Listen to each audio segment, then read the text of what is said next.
Hello, അപ്പോൾ എല്ലാവർക്കും വിഷുവൊക്കെ എങ്ങനെ ഉണ്ടായിരുന്നു? എൻ്റെ വിഷു ദാ ഇങ്ങനെയൊക്കെ ആയിരുന്നു കേട്ടോ.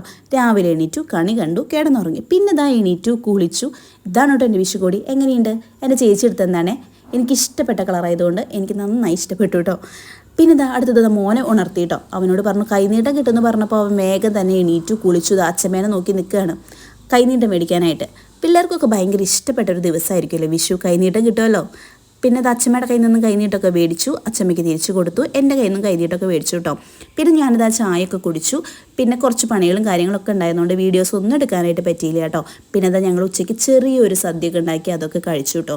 അത് കഴിഞ്ഞിട്ട് എന്താ വീട്ടിൽ പോകാനുള്ള പണിയും കാര്യങ്ങളൊക്കെ ഉണ്ടല്ലോ, ഡ്രസ്സൊക്കെ ഒതുക്കി വെക്കണ്ടേ, വീട്ടിലേക്ക് പോകണ്ടേ. അങ്ങനെ ഇതാ അച്ഛൻ വന്നു, ഓട്ടോയിൽ ഇതാ വീട്ടിലേക്ക് പോവാണ് കേട്ടോ. ഇതാണ് കേട്ടോ എൻ്റെ അച്ഛൻ. ഞാനും അച്ഛനും മോനും കൂടിയിട്ട് ഇതാ വീട്ടിലേക്ക് പോവാണ് കേട്ടോ. വീടെത്തറായപ്പോൾ തന്നെ ഭയങ്കര സന്തോഷം. പിന്നെ എന്താ അമ്മ ഇരിക്കുന്നുണ്ട്, പിന്നെ അമ്മായി മാമൻ എല്ലാവരും വന്നിട്ടുണ്ടായിരുന്നു. അങ്ങനെ കുറച്ച് നേരം അവരായിട്ടൊക്കെ സംസാരിച്ചു. അത് കഴിഞ്ഞപ്പോഴേക്കും ചേട്ടനും ഉണ്ണിയും ചേച്ചിയും ഒക്കെ വന്നിട്ടുണ്ടായിരുന്നു. അങ്ങനെ അവരോടും കുറച്ച് നേരമൊക്കെ സംസാരിച്ചു. അത് കഴിഞ്ഞിട്ട് ഞങ്ങൾ വിചാരിച്ചു ഒന്ന് ബീച്ചിലേക്ക് പോകാമെന്ന് വിചാരിച്ചു. ഞാനും അനിയത്തി മോനും കൂടിയിട്ട് ബീച്ചിലേക്ക് ഒന്ന് പോയിട്ടോ. ആ നേരത്ത് ഭയങ്കര തിരയായിരുന്നു കേട്ടോ. അതുകൊണ്ട് അധികം നേരമൊന്നും അവിടെ നിന്നില്ല, കുറച്ച് നേരമൊക്കെ അവിടെ നിന്നു. അതിനുശേഷം ഞങ്ങളിതാ കുറച്ച് നേരം അവിടെയൊക്കെ നടന്നു. പിന്നെ ഇതാ ഒരു മലബാർ മേള ഉണ്ടായിരുന്നു അവിടെ. അപ്പോൾ അവിടേക്കൊന്ന് വെറുതെ ഒന്ന് കയറി. അങ്ങനെ കുറച്ച് നേരം അവിടെയൊക്കെ നടന്ന് മുളക് ബജിയൊക്കെ കഴിച്ച് ഞങ്ങൾ തിരിച്ച് വരുമ്പോൾ പൂത്തിരിയൊക്കെ മേടിച്ചു കേട്ടോ. പൂത്തിരി കത്തിക്കാൻ വേണ്ടി തുടങ്ങിയപ്പോൾ തന്നെ മഴ നന്നായി പെയ്തു കേട്ടോ. അങ്ങനെ അതൊക്കെ എടുത്ത് വെച്ചു കേട്ടോ. ഇത്ര ഉണ്ടായിരുന്നുള്ള എൻ്റെ വിഷു കേട്ടോ. നിങ്ങളുടെ വിഷു എങ്ങനെയുണ്ടായിരുന്നു?